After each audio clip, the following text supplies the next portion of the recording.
یہ جو توبہ اور استغفار کا تریاق ہے نا، یہ اللہ نے حضرت آدم علیہ السلام کو عطا کر کے جنت سے دنیا میں بھیجا کہ دنیا میں انسان سے غلطی ہوگی، خطا ہوگی، تو اس کا تو کوئی تریاق بھی تو ہونا چاہیے نا۔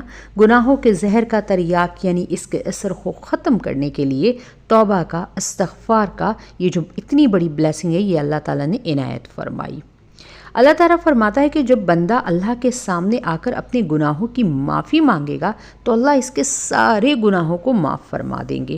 اور جناب نبی کریم صلی اللہ علیہ وسلم کو بھی اللہ نے ارشاد فرمایا کہ جب تک آپ صلی اللہ علیہ وسلم اس دنیا میں تھے، میں نے 2 امانت عطا کی تھی آپ کو، کہ جب تک آپ صلی اللہ علیہ وسلم کفار کے درمیان موجود ہوں گے، ان کفار پر باوجود لاکھ نافرمانیوں کے عذاب نہیں آ سکتا، اور نہ آیا ان پر جب تک آپ صلی اللہ علیہ وسلم موجود رہے۔ اور جو لوگ اللہ سے معافی مانگتے ہیں، اللہ سے استغفار کرتے ہیں، تو اللہ تعالیٰ فرماتے ہیں کہ اللہ انہیں عذاب نہیں دیتا۔ اس لیے جب آپ صلی اللہ علیہ وسلم مکے سے مدینہ تشریف لے آئے، آپ صلی اللہ علیہ وسلم مکے میں تو اس وقت نہیں تھے، مدینہ آ گئے تھے، سارے مسلمان بھی وہاں سے نکل آئے تھے، اب پیچھے سارے کے سارے کفار رہ گئے تھے، منافقین رہ گئے تھے، اب تو ان پر عذاب آتا ہی آتا۔ اب تو جناب رسول کریم صلی اللہ علیہ وسلم ان کے درمیان موجود نہیں ہے، لیکن یہ کفار مکہ کی عادت تھی کہ بیت اللہ کا طواف کیا کرتے تھے اور ساتھ ساتھ استغفار کرتے تھے۔ اس لیے مفسرین لکھتے ہیں کہ جب تک انسان استغفار کرتا رہتا ہے، چاہے وہ غیر مسلم ہی کیوں نہ ہو، چاہے وہ کافر ہی کیوں نہ ہو، اللہ تعالیٰ اس کے اوپر اپنا عذاب نازل نہیں کرتا، اس کے اوپر آزمائش کی وہ سختی نہیں ڈالتا کہ جس سے اس کی زندگی اجیرن ہو سکتی ہے۔ تو آپ اندازہ لگا دیجئے کہ جب کافروں کا استغفار کرنا اللہ تعالیٰ کو مقبول ہے اور ان کے اوپر عذاب نہیں آ سکتا، تو جب ایک مسلمان سچے دل سے اللہ تعالیٰ کے حضور بیٹھ کر استغفار کرتا ہے، تو بھلا یہ کیوں کر ہو سکتا ہے کہ اللہ تعالیٰ اسے عذاب دیں گے، اس کی سختیوں کو، اس کی مشکلوں کو ختم نہیں کریں گے، اس کے اوپر اپنی نوازشات، اپنی کرم نوازیاں نہیں کریں گے؟ یہ تو ہو ہی نہیں سکتا۔ تو جو استغفار کرے گا اللہ اسے محفوظ رکھے گا۔ اور الحمدللہ مسلمانوں کا یہ امتیاز رہا ہے کہ جب بھی کوئی مصیبت، کوئی پریشانی، کوئی بھی ایسی چیز گھر پر آفت آتی ہے، تو آج بھی مسلمانوں کے ہاں کلمات توبہ کا اہتمام کیا جاتا ہے۔ وہ کیا ہے؟ آپ نے دیکھا ہوگا اکثر لوگ کہتے ہیں آیت کریمہ کا ختم کرا دیجئے، آیت کریمہ پڑھو، گھر میں پریشانی آئی ہے۔ آیت کریمہ کیا ہے؟ یہ کلمات توبہ ہے، لا الہ الا انت سبحانک انی کنت من الظالمین۔ اس میں بندہ اقرار کر رہا ہے کہ یا اللہ میں ظالم ہوں، اس لیے مجھے معاف فرما دیجئے۔ اس لیے کہ جو اللہ سے کلمات توبہ کرتا ہے اور اللہ کی طرف سے جو آئی ہوئی مصیبت ہے، وہ اس کلمات توبہ یعنی استغفار اس کو ٹال دیتے ہیں۔ آیت کریمہ کیا ہے؟ یہ استغفار ہی تو ہے، استغفار کی ایک قسم ہی تو ہے، یہ مجربات میں سے ہے، مطلب بزرگوں کے، اولیاء کے، سلف صالحین کے جو آزمائے ہوئے طریقے ہیں، یہ وہ ہے۔ سب نے دیکھا بھی ہے کہ جن لوگوں نے اس کو کہا ہے یا توبہ استغفار جو لوگ کرتے ہیں اور اس کو لازم پکڑ لیتے ہیں اور اپنی زندگیوں میں اسے مسلسل کرتے رہتے ہیں اور پابندی سے اس کو پکڑتے ہیں، تو آج بھی ہم اس کی دیکھتے ہیں کہ انہیں اگر کوئی مصیبت آتی بھی ہے، اگر کوئی آزمائش ان پر آتی بھی ہے، تو اللہ تعالیٰ جلد ان کو اس سے نکلنے کا ایک آسان اور سہل رستہ بھی عطا فرما دیتے ہیں، اور وہاں سے ان کی مدد کرتے ہیں کہ جہاں سے ان کا گمان بھی نہیں ہوتا ہے۔ اور آج ہم کو اس کی زیادہ ضرورت ہے، اپنی زندگیوں کے اندر معمول بنا لیجئے اور اس کا ایک حصہ بنا لیجئے، ایک وقت مقرر کر دیجئے۔ اس لیے نبی کریم صلی اللہ علیہ وسلم نے فرمایا کہ توبہ استغفار جو کرتا ہے اس کے لیے خوشخبری ہے، یعنی توبہ کا لفظ استعمال کیا۔ توبہ کے معنی ہے خوشخبری ہے ان لوگوں کے لیے کہ قیامت کے روز جب ان کو اپنا نامہ اعمال دیا جائے گا اور اس کے اندر کثرت سے استغفار یعنی استغفر اللہ، یا آپ یوں کہہ سکتے استغفر اللہ ربی من کل ذنب اذنبت واتوب الیہ۔ تو استغفار کے مختلف الفاظ استعمال ہوئے، احادیث کی روح سے ہمیں جو کلمات عطا کیے گئے آپ وہ کر سکتے ہیں۔ استغفر اللہ ربی من کل ذنب اذنبتہ واتوب الیہ، یہ درمیانے درجے کا استغفار ہے۔ استغفر اللہ یہ بہت ہی چھوٹا کلمہ ہے، لیکن گو کہ آپ اس کو پڑھیں گے تو بھی آپ اپنی مراد کو پا سکتے ہیں۔ تو اس کی عادت ہونی چاہیے اور زیادہ سے زیادہ استغفار کرنا چاہیے۔ احادیث سے اور سلف صالحین سے ثابت ہے کہ کم سے کم ایک مجلس میں 300 مرتبہ تو روزانہ آپ پڑھیں نا، روزانہ 300 بار آپ کی زبان سے استغفر اللہ، یہ جو بھی استغفار کے کلمات احادیث سے جو ہمیں ملے ہیں، جو دعائیں کلمے ملے ہیں، ان کو پڑھ لیجئے۔ اور یہ کم سے کم کا درجہ کہا گیا ہے، آپ نے ضرور اس کو کرنا ہے۔ اور ہر ایک کی زبان سے جب یہ نکلے گا تو اللہ پوری قوم کو عذاب سے نکال لے گا۔ آج اگر آپ اپنے ارد گرد کے حالات دیکھیں تو بحیثیت قوم ہم سب کو استغفار کی سخت ضرورت ہے، تاکہ اللہ تعالی ہماری پریشانیوں کو دور کر کے ہمیں سکون اور اطمینان نصیب فرمائے۔ ایک نہیں، سب کو کرنا ہوگا، تبھی جا کے بات بنے گی۔ کم از کم یہ درجہ ہونا چاہیے کہ ہم 300 مرتبہ تو پڑھیں، جو کم از کم ہے، اور زیادہ سے زیادہ جتنا پڑھ لو، 1500 مرتبہ پڑھ لیجئے، 7000۔ میرے استغفار کے مختلف جو میں نے بتائے ہیں وظائف، اس کے اندر 7000 والا بھی ہے، اس کے اندر 1,25,000 کا جو ختم ہے وہ بھی اس کے اندر موجود ہے، مختلف 1500 500 میں نے بتائے ہوئے کہ کس طرح ان کی ترتیب ہے، کس طرح کرنا ہے۔ آپ چینل پر ویڈیوز دیکھ سکتے ہیں، اور بہت سارے لوگوں نے اس سے فائدہ اٹھایا ہے، آپ نیچے کمنٹ باکس دیکھ سکتے ہیں۔ اور آخرت میں تو اس کا اجر ہے ہی ہے۔ جناب رسول اکرم صلی اللہ علیہ وسلم نے فرمایا من لازم الاستغفار، فرمایا کہ جو آدمی استغفار کو اپنے اوپر لازم پکڑ لے، یعنی کثرت سے استغفار کرتا ہے، تو اللہ اس کو 3 انعامات عطا کرتا ہے۔ اللہ فرماتا ہے ہر غم اور ہم سے، مطلب علم سے نجات عطا فرمائیں گے۔ سوچے کہ یہ غم اور علم کیا ہے؟ ہماری ٹینشن، ہماری ڈپریشن، ہماری انزائٹی، جو کہ اتنے بڑھ جاتے ہیں کہ ہمیں فرسٹریٹ کر کے بیمار کر دیتے ہیں، اور ہم ایک سائیکو پیشنٹ بن جاتے ہیں۔ کوئی بھی غم آیا، کوئی بھی پریشانی آئی، کوئی بھی تنگی آئی، فوراً استغفار کا اہتمام کیجئے۔ پورے گھر والے بیٹھ جائیے، بچوں کو بھی تسبیح دیجئے، سب کو دیجئے، سب پڑھنا شروع کر دیجئے۔ ہر تنگی سے نکلنے کا اللہ تعالیٰ راستہ فرما دیتے ہیں۔ کوئی بھی پریشانی جب آتی ہے نا، تو اللہ تعالیٰ اگر آپ استغفار کرتے ہوئے آزمایا ہوا ہے، میرا کئیوں دفعہ آزمایا ہوا ہے، اللہ تعالیٰ ایسا سہل اور آسان رستہ دکھا دیتے ہیں، اور یقین نہیں آتا کہ یہ پریشانی اس قدر آسانی سے کیسے نمٹ گئی ہے۔ آتی ضرور ہے، ہر مومن پر مشکل آتی ہے، آزمائش آتی، لیکن اللہ تعالیٰ اس کو جلد ختم فرما دیتے ہیں۔ اللہ تعالیٰ ہر بندے کا وقتاً فوقتاً امتحان لے رہے ہوتے، لیکن ہمیں حالات سے نبرد آزما ہونے کے طریقے بھی اس نے قرآن اور احادیث میں بتائے ہوئے۔ ہر حالات اگر ایسے آ گئے، پریشانی آ گئی ہے، تنگی آ گئی ہے، آپ دیکھ رہے کہ کوئی رستہ نہیں بن رہا ہے، کس طرف بھی جائے کوئی روشنی نظر نہیں آ رہی، زندگی میں ایک اندھیرا سا آ گیا ہے، گھر والوں کی طرف سے کبھی ایسے حالات پیدا ہو جاتے جو کہ ہمارے اپنے بہت قریب ہوتے ہیں، بیوی بچے ہو گئے، شوہر ہو گیا، اولاد جیسے بیٹے ہو گئے، بیٹیاں ہو گیا، مختلف ان کی وجہ سے آزمائش آ جاتی ہے۔ اب اپنے ہیں تو کیا کرے؟ استغفار کی تسبیح کو پکڑ لیجئے، اللہ تعالیٰ جلد مسئلہ کو، مصیبت کو، جو بھی پریشانی ہے، اللہ تعالیٰ خود دور فرما دے گے۔ بس آپ پھر کمال دیکھیے۔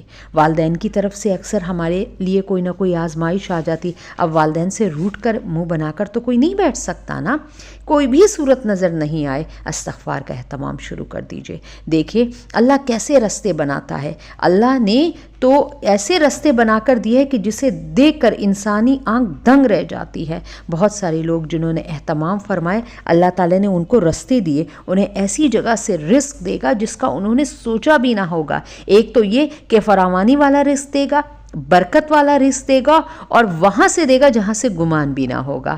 گھر پر عورتیں بچے اہتمام کریں، مرد اپنا اہتمام کرے، چلتے پھرتے جہاں بھی، دکان پر ہے آپ، کاروبار پر ہے، جہاں بھی ہے، گاڑی چلا رہے ہیں، پڑھتے رہیے، استغفار پڑھتے رہیے، استغفر اللہ استغفر اللہ استغفر اللہ۔ ایسے زبان کو عادی بنا لیجئے کہ نیند میں بھی جب آنکھ کھلے تو زبان استغفار کا ورد کر رہی ہو، کیونکہ جو چیزیں انسان کثرت سے پڑھتا ہے نا، وہی چیزیں اس کے زبان اور لب پر ہوتی ہے۔ اور اگر سید الاستغفار اگر کسی کو بھی آتی ہے تو سبحان اللہ، جناب رسول کریم صلی اللہ علیہ وسلم فرمایا کہ جو صبح سید الاستغفار کر لیا اس نے، تو اس کو اگر وہ شام کو پڑھتا ہے تو صبح اس کو موت آ گئی تو سیدھا جنت میں جائے گا۔ اس نے صبح کے اذکار میں سید الاستغفار پڑھا، شام کو اس کی موت آ گئی، یہ پکا یقین ہے، واجب ہے، وہ جنت میں جائے گا۔ سید الاستغفار کا اہتمام کرنا چاہیے۔ بعض لوگوں کو یاد ہے، بعض لوگوں کو نہیں یاد ہوگی، گوگل پر سرچ جا کر کرے، امیج آپ کو مل جائیں گے، وہاں سے نوٹ ڈاؤن کرے، 2-3 دن اچھی طریقے سے لگائے، تلفظ کے ساتھ، معنی کے ساتھ اچھی طرح سے یاد کر لیجئے، اور اپنے صبح شام کے اذکار میں اس کو شامل کر لیجئے، جس کی وجہ سے آج کوئی بھی تکلیف میں سب کی اللہ تعالیٰ حل فرما دیتے ہیں۔ امام احمد بن حنبل کا واقعہ بہت مشہور ہے۔ امام احمد بن حنبل بہت بڑے جید عالم گزرے ہیں۔ آپ کے صرف جنازے کو دیکھ کر، مطلب اتنا جنازہ بھاری تھا، اتنے لوگ اس کے اندر شامل تھے کہ 20 لاکھ کافر اسے دیکھ کر مسلمان ہو گئے تھے کہ یہ کس اللہ کی ولی کا، کس شان کا جو ہے جنازہ۔ اس وقت نہ تو سوشل میڈیا تھا، نہ انٹرنیٹ تھا، نہ خبر دینے کا کوئی ذریعہ تھا۔ اس دور میں 20 لاکھ کا جنازہ ہوا تھا۔ اللہ نے بہت بڑا رتبہ اور مقام انہیں عنایت فرمایا تھا، اور ان سے منقول بہت سارے واقعات ہیں۔ اللہ کے مقبول بندوں میں سے تھے۔ قرآن کے لیے مار کھائی، اتنی مار کھائی کہ ایک مرتبہ ان کو کوڑے لگائے جا رہے تھے۔ جو بندہ وہاں موجود تھا اس نے بیان کیا کہ ان کو جیل میں قید کر دیا گیا اور روزانہ کوڑے لگائے جاتے، اور کوڑے لگانے والا تازہ دم ہو کر کوڑے ان کو لگاتا تھا، اور کوڑا کوئی معمولی نہیں ہوتا تھا۔ جب لگتا تھا نا تو بدن سے اپنے جو گوشت اور کھال نہیں ہے اس کو لے کر اٹھتا تھا، ایسا ان کو کوڑا لگایا جاتا تھا۔ ان کو جب کوڑے لگ رہے تھے نا تو یہ واقعہ جو بندہ وہاں پر موجود تھا اس نے منقول کیا ہوا ہے کہ یہ کوڑے جب ان کو لگا رہے تھے نا تو ان کے جسم پر کوئی بھی کپڑا نہیں تھا، صرف ایک تہبند تھا، اور جب وہ لگائے جا رہے تھے تو آہستہ آہستہ ان کا تہبند نیچے کی طرف سرک رہا تھا۔ تو انہوں نے کہا انہوں نے صرف آسمان کی طرف اپنا منہ کیا اور کچھ اپنے منہ میں بولا، اور ہم نے اپنی آنکھوں سے دیکھا کہ ان کا تہبند اوپر اٹھا اور دوبارہ اسی طرح سے ٹائٹ ہوا۔ بندہ کہتا ہے کہ میں نے بعد میں جا کر جیل میں ان سے پوچھا کہ یہ کیا ہوا؟ کہہ رہے ہیں میں نے آسمان کی طرف سر اٹھایا کہ اللہ میں آپ کے دین کے خاطر، آپ کے قرآن کے خاطر یہ مار کھا رہا ہوں۔ اگر میں سچا ہوں اور آپ کا قرآن سچا ہے تو میرے سطر کو ان لوگوں کے سامنے مت کھولیے گا، میرا حیا اور پردہ آپ رکھ لیجئے گا۔ بس اتنے ہی ان کے الفاظ تھے۔ اور اس کے علاوہ حضرت امام احمد بن حنبل کا ایک اور واقعہ ہے جو کہ بہت مشہور ہے۔ ایک دفعہ آپ کسی جگہ کا سفر کر رہے تھے، وہاں پہنچے تو ایک مسجد میں جا کر ٹھہرے تاکہ کچھ سفر کی تھکاوٹ اتر سکے اور وہاں جا کر آرام کر سکے، لیکن مسجد کے امام نے انہیں وہاں رکنے نہیں دیا کہ پتہ نہیں یہ کون ہے، اور انہیں اپنا انٹروڈکشن کروانا بھی کسی کو پسند نہیں تھا کہ خواہ مخواہ کی تعظیم اور عزت کسی سے وہ لے لے۔ انہوں نے انہیں نکال دیا۔ اب وہ باہر رستے پر تھے تو انہوں نے کہا کہ میں مسافر ہوں، یہاں کسی کو جانتا نہیں ہوں، مجھے مسجد میں آپ جو ہے نا تھوڑا سا آرام کرنے کا اور رات گزارنے کا وقت عنایت فرما دیجئے اور جگہ دے دیجئے۔ تو اس نے کہا نہیں چلو چلو، ہمارے یہاں کا اصول نہیں ہے، مسجد میں کوئی بھی ایسا کوئی شخص جسے ہم جانتے نہ ہو ہم اندر رہنے کی اجازت نہیں دے سکتے۔ تو ان دیکھا قریب سے ایک بندہ گزر رہا تھا، انہوں نے کہا کہ امام سے پوچھا کہ آپ اس بندے کو کیوں اس طرح جھڑک رہے ہو؟ انہوں نے کہا یہ بار بار اس کو ہم کہہ رہے ہیں مسجد میں نہیں آنا اور یہ کہہ رہا ہے مجھے مسجد میں رات گزارنی۔ انہوں نے کہا چلو ٹھیک ہے، آپ انہیں کچھ بھی نہیں کہے، انہیں میں اپنا مہمان بنا لیتا ہوں، اور وہ انہیں اپنے گھر لے گئے۔ اور انہوں نے دیکھا کہ جب یہ بندہ مجھے اپنے گھر لے گیا ہے تو یہ چلتے پھرتے میرے لیے کھانا بنا رہا ہے تو بھی یہ ورد کر رہا ہے، یہ نانبائی تھا پیشے سے، اپنا آٹا گوندھ رہا ہے کل صبح کے جو ہے نا اپنی دکان کے لیے، تو بھی یہ جو ہے نا بار بار کہے جا رہے، منہ میں کچھ پڑھے جا رہے۔ میں نے ان سے پوچھا کہ آپ یہ کیا پڑھے؟ تو انہوں نے کہا میں ہر وقت وقت استغفار پڑھتا رہتا ہوں۔ تو امام احمد بن حنبل نے کہا کہ میں نے ان سے پوچھا کہ تمہارے اس استغفار نے بھلا تمہیں کوئی فائدہ بھی پہنچایا؟ تو اس نے کہا کیا بتاؤں، اتنی روزی تنگ تھی کہ گھر پر فاقوں کا عالم تھا۔ جب سے استغفار شروع کیا اللہ تعالیٰ نے کاروبار میں اتنی برکت دی کہ مال سنبھالے نہیں سنبھالا جاتا ہے۔ اللہ تعالیٰ نے میری زندگی کی تمام تر خواہشوں کو پورا کیا ہے، لیکن ایک خواہش میری ابھی بھی پوری نہیں ہوئی۔ امام احمد بن حنبل نے کہا بھلا وہ کیا؟ انہوں نے کہا کہ میں نے سنا ہے کہ اللہ کا ایک بہت بڑا ولی ہے اور نیک بندہ ہے، اس کا نام ہے احمد بن حنبل، میں اس سے ملاقات کرنا چاہتا ہوں، لیکن یہ خواہش اب تک میری پوری نہیں ہوئی۔ تو انہوں نے کہا لقد جررتا، کہ ایسے ہے کہ مجھے ہاتھ پکڑ کر فرشتے یہاں تیری طرف لائے، میں ہی وہ امام احمد بن حنبل ہوں، اور آج تیری وہ خواہش بھی پوری ہو گئی۔ مطلب آپ دیکھ لیجئے کہ استغفار وہ کلمات ہے کہ جو کہ آپ کی خواہش کو ہاتھ سے پکڑ کر آپ کی دہلیز تک لاتے ہیں، چاہے وہ احمد بن حنبل ہی کیوں نہ ہو۔ امام جو وقت کے بہت بڑے امام گزرے ہیں، ان سے تو ملنے کا بندہ وقت لے اور سوچے کہ میں ان سے جا کر ملوں۔ استغفار ایک ایسی چیز ہے جس کی وجہ سے اللہ کی رحمتوں کا نزول ہوتا ہے۔ ظاہر ہے قرآن میں اللہ فرماتا ہے کہ استغفار کے سبب اللہ عذاب کو روک دیتا ہے۔ یہ کوئی انہونی بات نہیں ہے، کسی کا بتلایا ہوا وظیفہ نہیں ہے، رب کا بتایا ہوا وظیفہ ہے، قرآن کریم کا وظیفہ ہے۔ لیکن آج معاملات یہ ہے کہ ہم حضور صلی اللہ علیہ وسلم کی سنت پر عمل کرنے کے لیے تیار نہیں، اور کوئی وظیفہ بتا دے ہم فجر سے پہلے اٹھ کر اسے کرنے لگ جاتے، رات کو اگر کوئی بول دے تو قبرستان جا کے اس کے لیے چلا کاٹنا شروع کر دیتے ہیں، تو وہ بھی کرنے کو تیار ہو جائیں گے، لیکن صبح فجر کے وقت اٹھ کر حضور صلی اللہ علیہ وسلم کے بتائے ہوئے طریقے پر عمل کرنے کو ہم تیار دیے۔ جس کو دیکھو آج نئے سے نئے طریقہ ایجاد کر رہا ہے، نئے سے نیا وظیفہ بتا رہا ہے، یہ والا عمل کر لے، وہ والا وظیفہ کر لے، مشکلات ایسے حل ہو جائیں گی۔ ابھی جب قرآن میں اللہ تعالیٰ بتا رہے تو پھر اور کس دلیل کی اور کس چیز کے پیچھے آپ بھاگ رہے ہو؟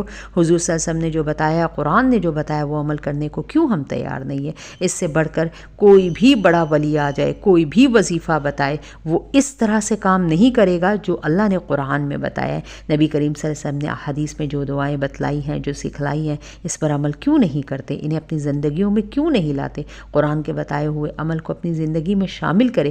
جسے بھی انبیاء کرام آئے ہیں، انہوں نے اپنی قوموں کو یہی بتایا کہ جب کوئی استغفار کرتے رہو گے اللہ کا عذاب نہیں آئے گا، استغفار کے سبب اللہ عذاب کو روک دے گا، اللہ تعالیٰ کی طرف سے کرم نوازیاں اور مہربانیاں آئیں گی۔ اس کو اپنی زندگیوں میں لائے، صبح شام اپنا معمول بنانا چاہیے، گھروں میں بھی، باہر بھی، جہاں بھی ہو، اپنی زندگیوں کے اندر ہر چیز کو جو ہے نا استغفار سے جو ہے نا ایسا لپیٹ لیجئے اپنے اس ذکر سے، اور یہ وہ چیز ہے جو ہماری زندگیوں سے نکلتی جا رہی ہے۔ اس کی وجہ سے انسان گناہوں کی دلدل میں پھنستا چلا جا رہا ہے، اللہ کی نافرمانیوں میں آگے سے آگے چلتا جا رہا ہے۔ اس کی بدولت اللہ گناہوں سے حفاظت فرمائیں گے، اللہ گناہوں سے بچا لیتے ہیں، اللہ تعالیٰ ہدایت کی توفیق عطا فرما دیتے ہیں، اللہ کے در پر آنے کی اور اس سے مانگنے کی توفیق مل جاتی ہے استغفار کی سبب۔ اس لیے اس بات کی پابندی کیجئے کہ انشاءاللہ روزانہ 300 بار ضرور استغفار پڑھیں گے۔ بعض لوگ پوچھتے ہیں کہ کون سا استغفار کرے؟ آپ کو آگے چل کے میں نے جو ہے نا بتا دیا ہے کہ آپ کوئی بھی سا استغفار پڑھیں جو بھی آپ کو سہل ہو، آسان ہو، اور نئے سے نیا استغفار یاد کرنے کی آپ لوگ جو قرآن اور حدیث میں شامل ہے اہتمام کیجئے، تاکہ اللہ تعالیٰ علم میں وسعت دے، سینوں کو بڑا کیجئے اور اللہ تعالیٰ کی علم کو سیکھنے میں اپنا وقت صرف کیجئے، سچے اللہ سے توبہ کرے، اور وہاں جو ہے نا اللہ تعالیٰ سے جو مانگنے کا جو حق ہے، جو طریقہ ہے، جو دعا ہے۔